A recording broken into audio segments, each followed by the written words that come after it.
So in 2020, after so many years, we finally got a brand new entry in the Crash Bandicoot series, the aptly titled Crash 4, It's About Time. And now, almost half a year later, we finally got the Nintendo Switch version of the game. Yeah, it's about damn time is right. So today, I wanted to discuss this version of the game specifically, and whether or not it was all worth the wait. Let's start with the game itself. This is basically a classic Crash game. If you've played the Insane trilogy, you know pretty much what you're getting into. Fairly difficult 3D platforming. I don't know how different the difficulty really is in this compared to the Insane trilogy. It seems pretty similar. You know, I wouldn't go as far for any of these games to say like, they're tough as nails, they're NES hard, all those cliches, but definitely challenging. The platforming itself feels really good. You've got these new quantum masks that offer you different abilities in different levels. Like one is basically, I call it the Mighty Switch Force mask, where like in that game, a simple button press makes different platforms and obstacles appear and others disappear. So you've often got to time those button presses properly to maybe like get through an obstacle, but also have something to land on. There's one that lets you do this super spin move, allowing you to jump over huge gaps. Good stuff that sort of shakes up the traditional gameplay. Of course, on top of that, you've got like the running segments, grinding segments, and some pretty unique and interesting boss fights in there as well. Again, they can be a bit challenging. Both Crash and his sister Coco are fully playable in this game. You can choose whichever you want to play on any of the levels, but there are also some other playable characters, some of which even have their own specific levels, such as Crash's crush, Tana, or at least a version of her. She plays a bit differently, so she has her own specific level. She has heavier movement and attacks, and she can wall jump, as well as she also has a grappling hook to access far off points, as well as hit enemies and objects that are far away. There's also this multiplayer mode where you and another player can take turns going back and forth playing through levels and kind of trying to compete to see who can get the highest score. So while this is more grounded as your more traditional Crash level-based 3D platformer style game, there's a lot of variety going on here as well. I want to make that clear. And the game also has some fantastic replayability. Each level has various challenges like smashing all the boxes, finishing in a certain amount of time, or like under 3 deaths. Completing these challenges will grant you gems, and each level has a different outfit to unlock by getting a certain amount of gems. I think it's 6 in each level gets you the costume. So there are a ton of outfits. Some are for Crash, obviously, and some are for Coco. You get to see a tease of them in the costume menu to help you kind of decide which ones you may want to go after, because obviously there are a ton.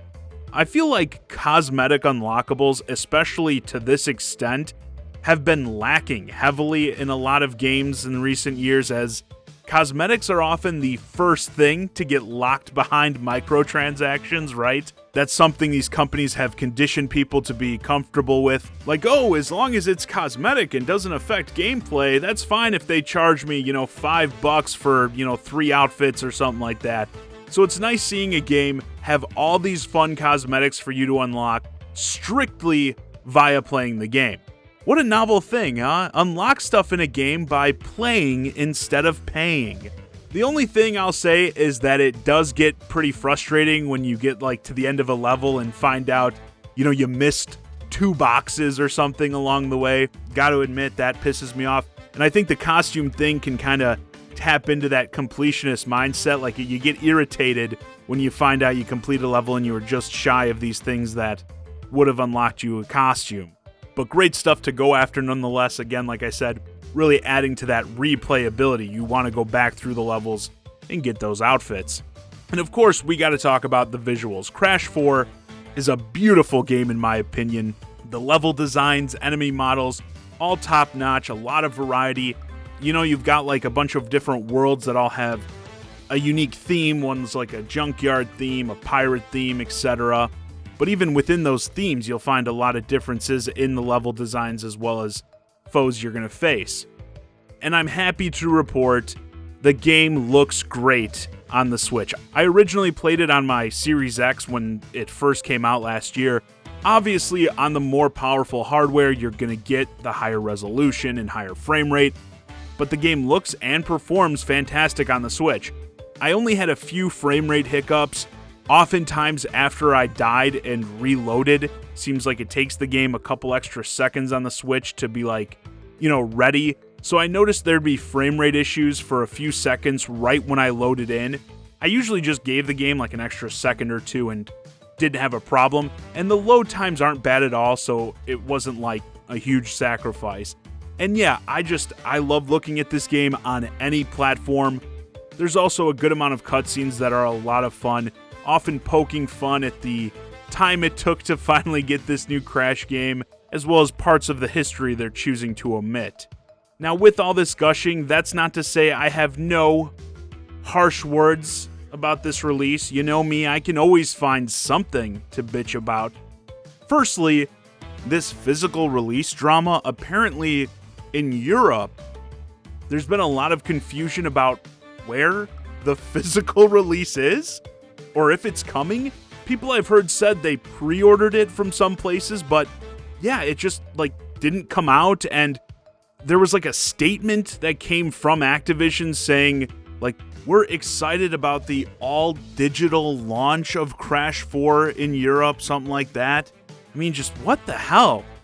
Hopefully that all gets sorted out. I know many people go physical on Switch specifically. There's, of course, the collecting aspect, preservation in that, but also on the Switch, you've got that smaller storage space oftentimes to deal with. Many don't have huge SD cards on their system, so they've got to make that space count. My heart goes out to you guys across the pond. Again, hopefully that gets settled soon.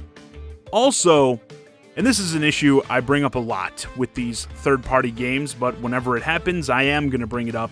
Just doing these delayed Switch releases. Too often we have to wait much longer, months, maybe even a year plus, for the Switch version of a game to be released. And not just that, there's this sort of hindrance it seems like they do to the Switch versions by also waiting to announce it. Obviously they know the Switch version is in development, but they don't confirm it until much later. It's seriously like they want to push people to buy the other versions by not announcing it. I get the logic of maybe getting people to double dip, if we hold back the Switch version, people will buy it on Xbox or PlayStation, and then when we announce the Switch version, they'll buy it again. You might get a few people with that, but I think most, once they buy a game, that's it. I mean, it was actually only a month ago they even announced the game, a month between announcement and release. It just makes the whole thing feel like an afterthought. Oh yeah, Crash 4, it is coming to the Switch in a few weeks, by the way. It doesn't get to be a part of any of the main advertising trailers in that, just stupid. But here's the thing, there is some redemption here. The other aspect that always pisses me off about these delayed releases on Switch is we typically also end up paying full price to get the game later, which often by the time we get it at full price, it's been discounted maybe even several times over on the other systems. Another thing I think pushes people towards other versions, but they did reduce the price for the launch. Crash 4 originally released for $60 and the Switch version launched at $40. That's a big deal. That's what I want to see. If you're going to pull this crap where we get the game later, give us a discount. Not to mention, this is probably the price the game should have originally launched at, and I'm hoping by actually throwing Switch players a bone here, it helps the game do better on the Switch. I already think Crash is a series that is perfectly at home on this platform. This is the type of game that tends to do well on Nintendo hardware. The Insane trilogy obviously did very well, and I hope that continues, because for one, I obviously love when the Switch version's success, quote-unquote, surprises the publisher. Oh, we were so shocked to see a cartoony 3D platformer did well on the Switch. Who would have thought? But also, I just want the game itself to do well. It sounds like the initial launch was a bit of a disappointment, not bad, but I think they were expecting more after the massive success of the Insane trilogy. And once more, I think that $60 price tag turned a lot of people off. I definitely want to see more Crash in the near future, don't want him going away for like decades again, so hopefully it does well and we get more Crash sooner than later. And I think with the game and this Switch port of it being of high quality and them actually doing the discount for Switch players, because we got that delayed release, it deserves the support of Switch players. If you like 3D platformers, 100% if you played and enjoyed the Insane trilogy, you should check this out.